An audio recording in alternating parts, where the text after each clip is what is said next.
Hi, I'm Bob. Welcome back to the Introductory Econometrics course.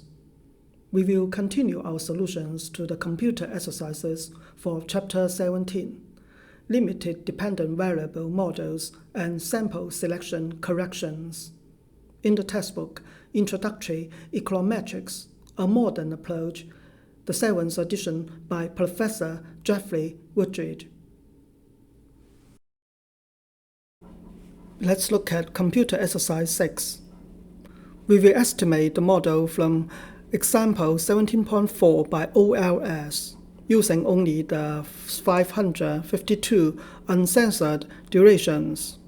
Comment generally on how these estimates compared with those in table 17.6. We use the regress command to estimate the model by OLS using the uncensored durations.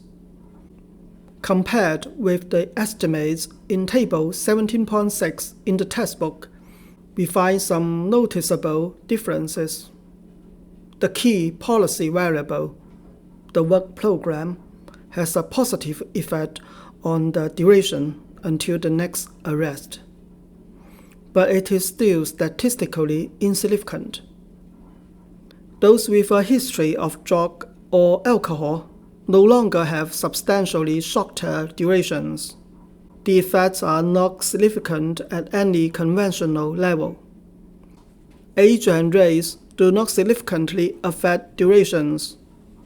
The estimates are generally biased towards 0. Let's do computer exercise 7.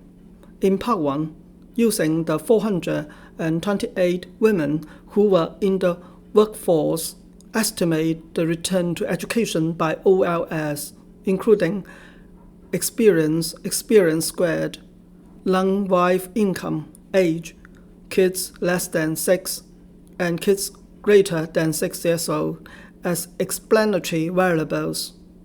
Report your estimate on education and its standard error. We use the regress command in Stata to estimate the model by OLS.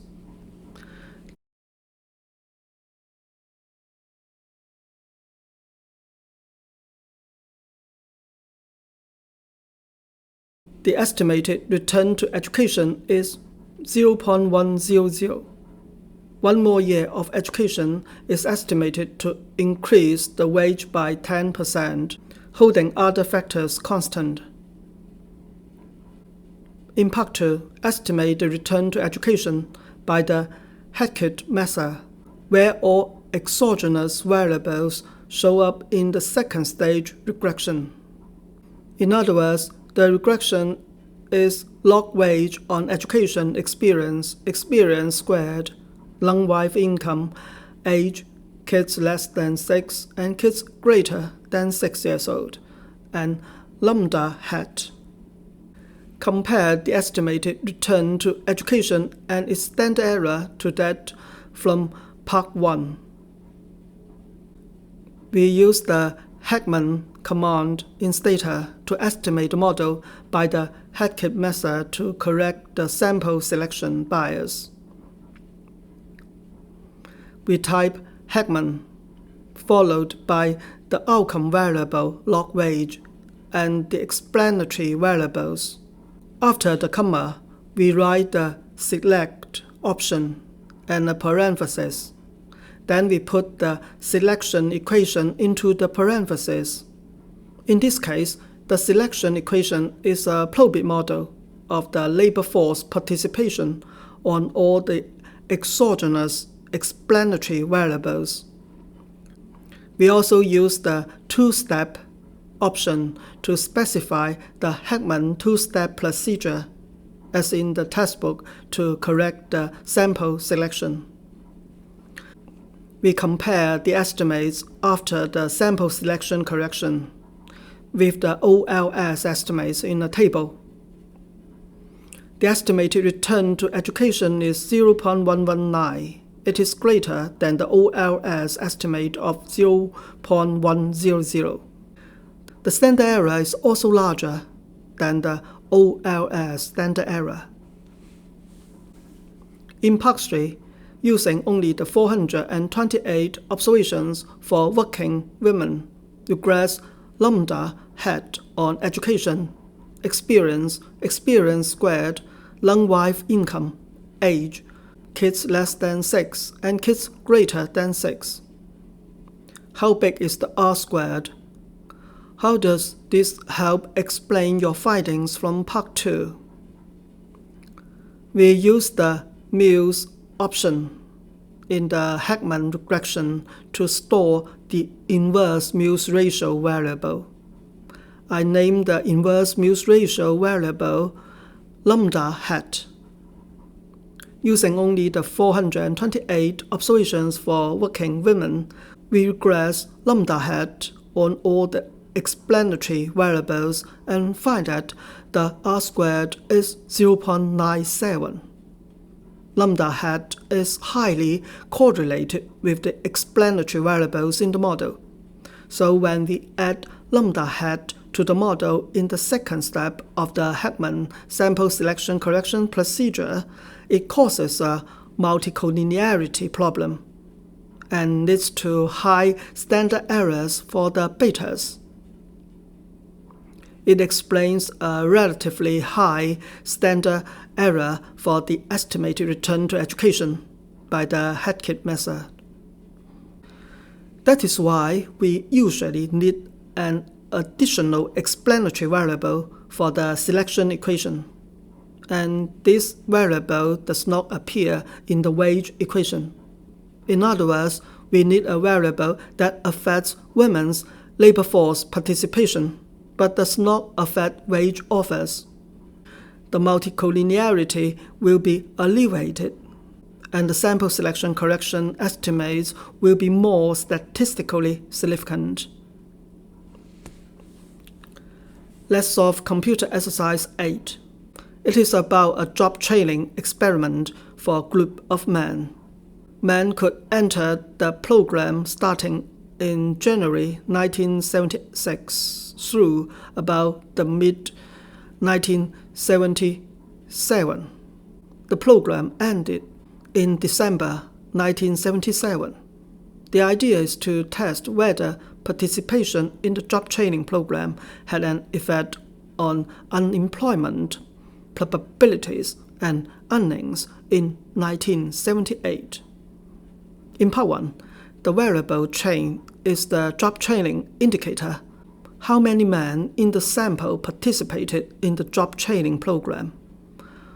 What was the highest number of months a man actually participated in the program?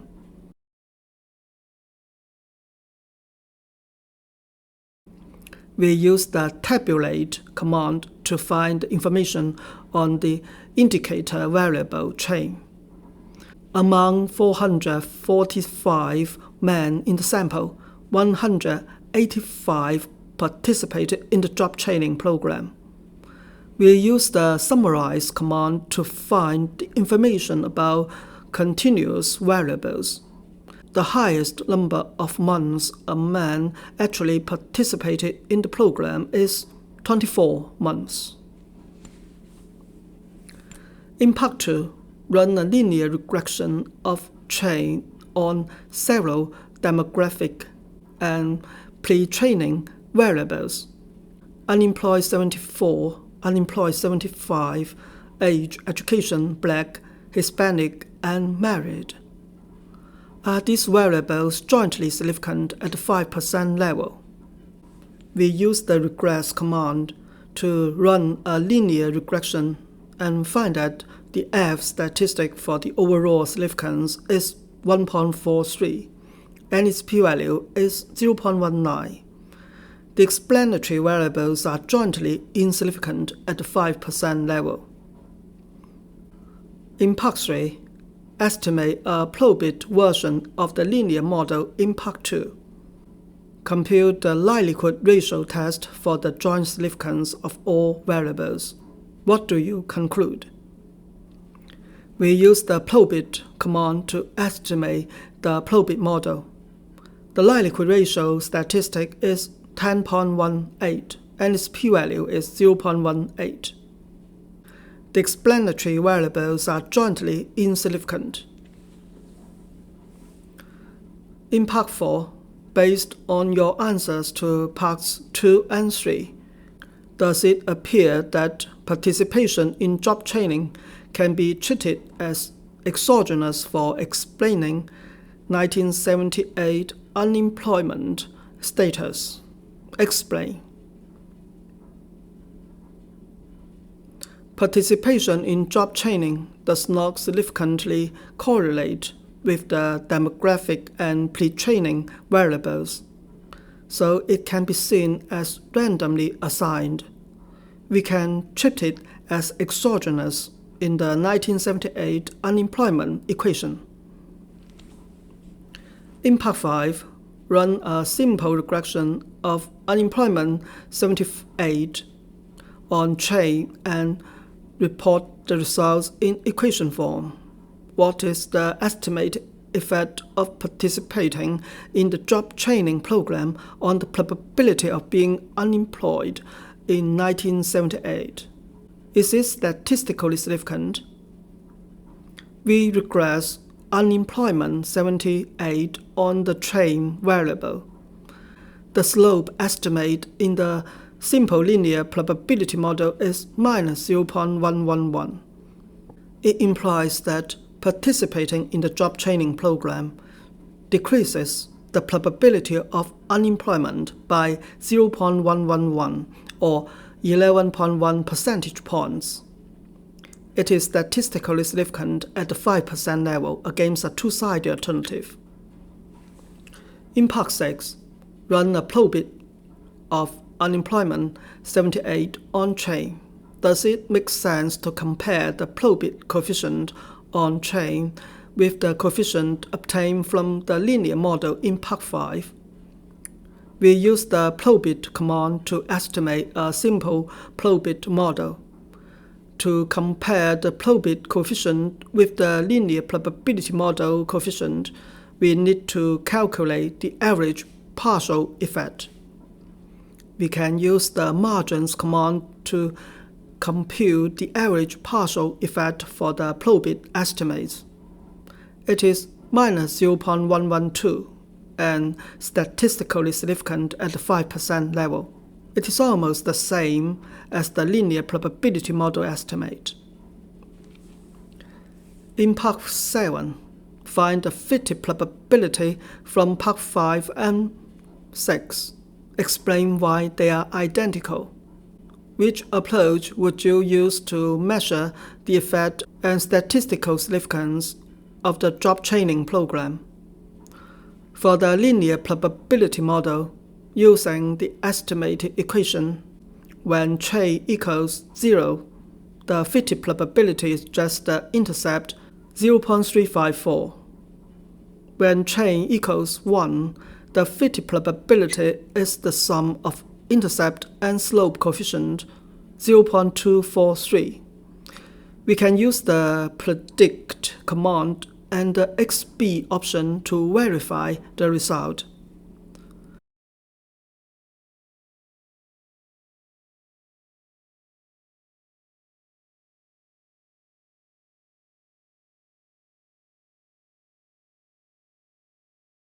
For the probit model, we can use the standard normal distribution function to calculate the fitted probability.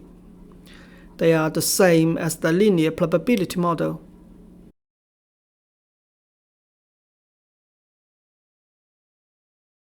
We can also use the predict command to verify the result. Both models have the same conclusion.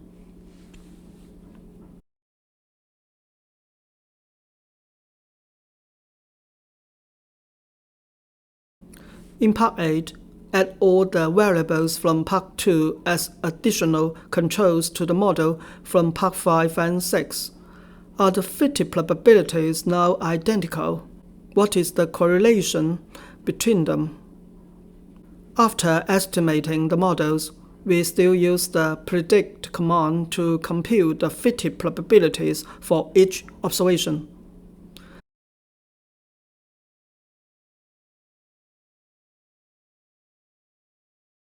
When we browse the variables, we find that the fitting probabilities are not identical for the multiple regression models, but the fitting values from the two models are very close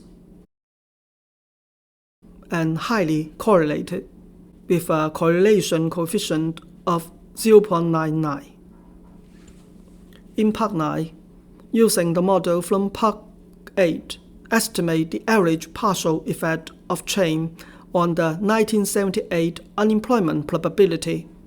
How does the estimate compare with the OLS estimate from Part 8? We use the margins command and the dydx option after the probit estimation to compute the average partial effect of change on the unemployment probability.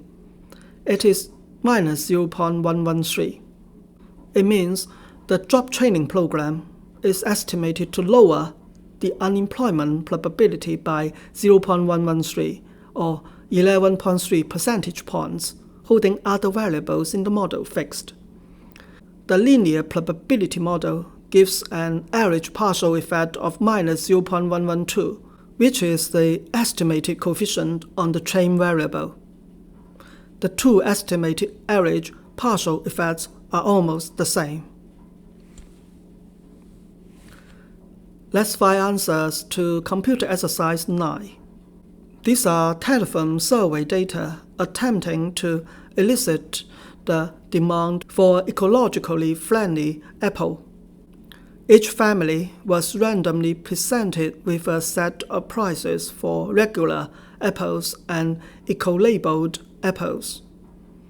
They were asked how many pounds of each kind of apple they would buy. In Part 1, of the 660 families in the sample, how many report wanting none of the eco-labeled apples at the set price?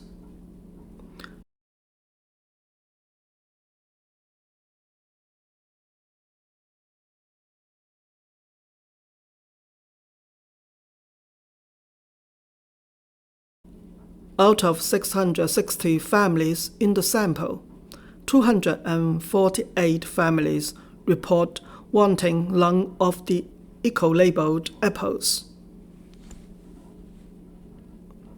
In Part 2, does the variable eco-pounds seem to have a continuous distribution over strictly positive values? What implications does your answer have for the suitability of a probit model for eco-pounds? We can draw histogram plots for the part of variable eco-pounds that are positive. It is not a strictly normal distribution, which violates the assumption of normal distribution of the latent variable for the probit model. But we can still try the probit model because 1/3 of the families have the corner solution demand of 0. In Part 3, estimate a probit model for eco-pounds with eco-label apple price, regular apple price, family income, and household size as explanatory variables, which variables are significant at the 1% level. We use the probit command to estimate the probit model. We specify the lower limit of 0 as the corner solution value. The eco-labeled apple price and the regular apple price are statistically significant at the 1% level. In Part 4, are family income and household size jointly significant? We use the test command to do an F-test for their joint significance. The F statistic is 2.57 and its p-value is 0.077.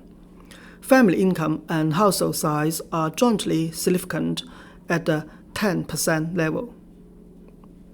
In Part 5, are the signs of the coefficients on the price variables from Part 3 what you expect? Explain. Yes, they have the expected signs. the own price moves in the opposite direction of the demand, and the cross price of substitutes moves in the same direction of the demand. In Part 6, we test the null hypothesis that the sizes of the two prices are the same against the two-sided alternative. We use the lincom command to obtain the linear combinations estimate, standard error, t-statistic, and p-value. We fail to reject the null hypothesis that they are the same in size with a p-value of 0.779. In Part 7, obtain the estimates of expected values of ecopounds for all observations in the sample. Call this ecopound hat. What are the smallest and largest fitted values? We use the predict command to obtain the fitted values of demand. The smallest fitted value is minus 1.36, and the largest is 2.96. In Part 8, compute the squared correlation between ecopounds and ecopounds hat. We use the correlate command to obtain the correlation coefficient of the two variables and then calculate its square. It is 0.0388. In Part 9, estimate a linear model for ecopounds using the same explanatory variables from Part 3. Why are the OLS estimates so much smaller than the probit estimates? In terms of goodness of fit, is the probit model better than the linear model? We should multiply the probit estimates by an adjustment factor to make them comparable to the OLS estimates. The adjustment factor is always between 0 and 1, so the probit estimates are larger than the OLS estimates.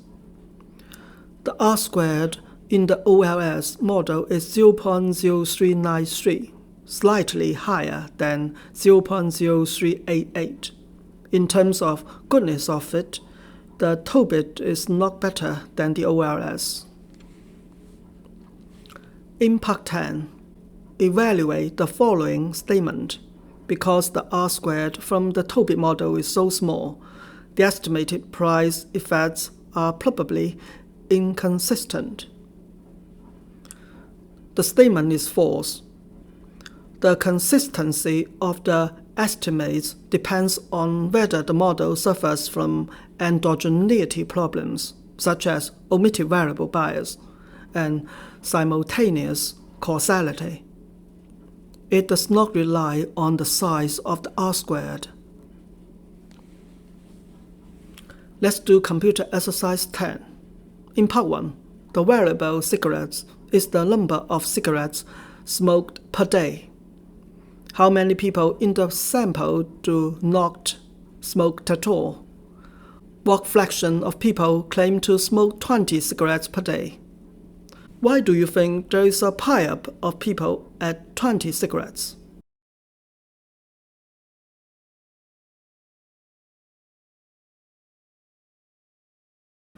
Out of 807 people in the sample, 497 people do not smoke at all. 101 people claim to smoke 20 cigarettes per day. It is 12.5% of the people in the sample. In the histogram plots, we see that there is a pile-up of people with 20 cigarettes. It is due to the fact that one pack of cigarettes contains 20 cigarettes. In Part 2, given your answer in Part 1, does cigarettes seem a good candidate for having a conditional Poisson distribution? The Poisson model is for the count-dependent variable, which takes on non-negative integer values. The variable cigarette takes on 30 unique integer values, including 0. We can try the Poisson model. In Part 3, estimate a Poisson regression model for cigarettes, including log cigarette price, log income, weight, education, age, and age squared as explanatory variables. What are the estimated price and income elasticities? In the Poisson model, the outcome variable is in the level term. If the explanatory variables are in log terms, the estimates are the approximate elasticities. The estimated price elasticity is minus 0.355, and the estimated income elasticity is 0.085. We can compute the accurate elasticities. They are minus 0.299 and 0.088, respectively. In Part 4, using the maximum likelihood standard errors are the price and income variables statistically significant at the 5% level. Both variables are statistically significant at the 5% level. The t-statistics are minus 2.47 and 4.21, respectively. In Part 5, obtain the estimate of sigma squared, described after equation 17.35. What is sigma hat? How should you adjust the standard errors from Part 4? We use the formula for the consistent estimator of sigma squared and obtain the sigma hat.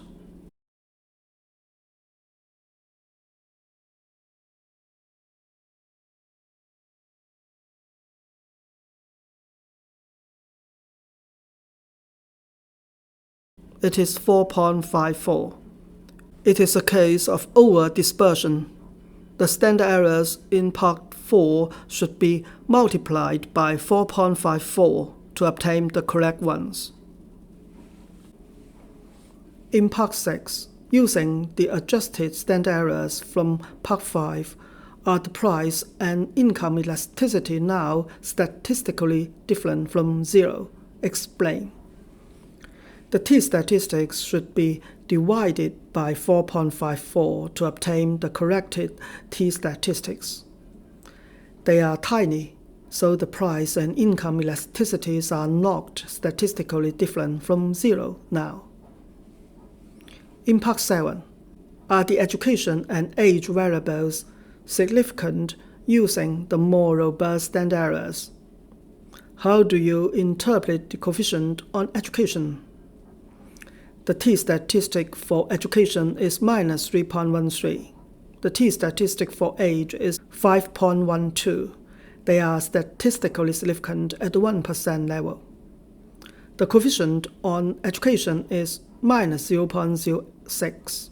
It implies that one more year of education decreases the number of cigarettes smoked per day by 6%. Holding cigarette price, income, age, and race fixed. In Part 8, obtain the fit values y hat from the Poisson regression model. Find the minimum and maximum values and discuss how well the exponential model predicts heavy cigarette smoking. We have already obtained the fitted values y hat from the Poisson regression model in Part 5. The minimum value is 0.52 and the maximum value is 18.84. More than 200 people are heavy smokers with more than 19 cigarettes per day. The exponential model could not predict them very well. In Part 9, using the fit values from Part 8, obtain the squared correlation coefficient between y hat and y. We use the correlate command to compute the correlation coefficient between cigarettes and y hat. Then we calculate its square. It is 0.043. In Part 10, estimate a linear model for cigarettes by OLS using the explanatory variables and the same functional forms as in Part 3. Does the linear model or exponential model provide a better fit? Is either R² very large? The linear OLS model gives an R² of 0.045, a slightly better fit, but the R² is small in either the linear model or the exponential model. Thank you so much for doing the computer exercises with me today. See you soon in the final part of the exercises. Thank you for watching this video and subscribing to my YouTube channel. See you next time.